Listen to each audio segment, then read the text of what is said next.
Bat হাতে একদমই ভালো সময় যাচ্ছে না বাংলাদেশের ক্রিকেটার লিটন দাসের। 2 ঘরের রান তুলতেই হিমশিম খাচ্ছেন তিনি। সর্বশেষ ওয়েস্ট ইন্ডিজের সাথে টি-20 সিরিজেও ছিলেন নিষ্প্রভ। 3 ম্যাচে করেছেন মাত্র 17 রান। এক ম্যাচে আবার আউট হয়েছেন 0 রানে। সেই সাথে নিজের নাম লিখিয়েছেন এই বছর 0 রানে আউট হওয়া খেলোয়াড়দের লজ্জাজনক তালিকায়।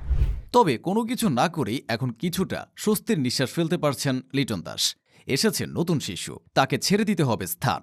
লজ্জাকর এই রেকর্ডে তাকে ছাড়িয়ে গেলেন এবার পাকিস্তানের ক্রিকেটার আবদুল্লাহ শফিক। 2024 সালে সবচেয়ে বেশিবার 0 রানে আউট হয়েছেন জিম্বাবুয়ের বোলার ব্লেসিং মুজারাবানি। 9 বার ডাক মারার পেছনে অবশ্য যুক্তি দেখা যায়। মুজারাবানি নিজে একজন ব্যাটার নন, তিনি খেলেন মূলত বোলার হিসেবে। কিন্তু এই তালিকায় যৌথভাবে 3 নম্বরে আছেন বাংলাদেশের ওপেনার লিটন দাস। 6 বার কোনো রান না করেই আউট হয়েছেন তিনি এই বছর। 3 নম্বরে বাকি যে খেলোয়াড় রয়েছেন তাদের প্রায় সবাই বোলার। একমাত্র লিটন দাসের মতো ওপেনার হিসেবে এই তালিকায় আছেন নেপালের ব্যাটার কুশাল ভুরতেল, আর অলরাউন্ডার হিসেবে আছেন আফগানিস্তানের আজমাতুল্লাহ উমারচাই। তালিকার সবচেয়ে ডেকোরেটেড ব্যাটার হিসেবে এতদিন লিটন দাসকে এক বিব্রতকর অবস্থার ভেতর দিয়েই যেতে হচ্ছিল। তবে এবার সে বিব্রতকর পরিস্থিতি থেকে লিটন দাসকে বাঁচাতে একরকম ত্রাণকর্তা রূপে এগিয়ে এলেন পাকিস্তানের ব্যাটার আবদুল্লাহ শফিক। সর্বশেষ সাউথ আফ্রিকার বিপক্ষে 0 রানে আউট হয়ে তালিকার 2য় স্থানে চলে আসলো পাকিস্তানি এই ব্যাটারের নাম। 2024 সালে সর্বমোট 7 বার 0 রানে আউট হলেন তিনি। তার সাথে যৌথভাবে যিনি 2য় স্থানে আছেন তিনি আবার পুরোদস্তর বোলার। তালিকার এই নামটি ভারতের জাসপ্রীত বুমরার। তবে আরও একটি রেকর্ডের মালিক হবেন আবদুল্লাহ শফিক, যদি তিনি পরবর্তী ম্যাচেও 0 রানে আউট হন।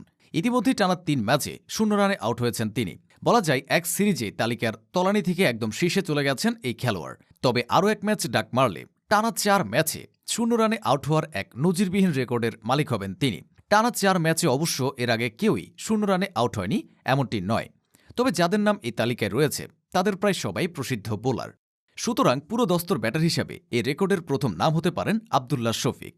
সবচেয়ে বেশিবার 0 রানে আউট হওয়ার রেকর্ডের নজর আবদুল্লাহ শফিকের দিকে সরে গেলেও এই তালিকায় শীর্ষ 3 ব্যাটারের মধ্যে সবচেয়ে বেশি রান আবার লিটন দাসেরই। সেই সাথে তালিকায় লিটন দাস একমাত্র বাংলাদেশি নন। এবছর 5 বার 0 রানে আউট হয়ে তালিকার 4র্থ স্থানে আছে বাংলাদেশের আরেক ব্যাটার মমিনুল হক। 4 বার ডাক মেরেছেন বাংলাদেশের 4 জন খেলোয়াড়। তবে এই 4 জনের 3 জনই বোলিং সেক্টরের। তাই বাংলাদেশকে এখনও এই লজ্জাজনক রেকর্ডের তালিকায় উপরের দিকে রাখার মতো কাজ লিটন দাসই করেছেন। বছর প্রায় শেষ, এই তালিকায় বড় কোনো ধরনের পরিবর্তন হয়তো দেখতে পাওয়া যাবে না। তবে পাকিস্তানের আবদুল্লাহ শফিকের এই শেষ বেলায় ধসে পড়ার ফলে লজ্জার হাত থেকে কিছুটা রেহাই পেলেন লিটন দাস।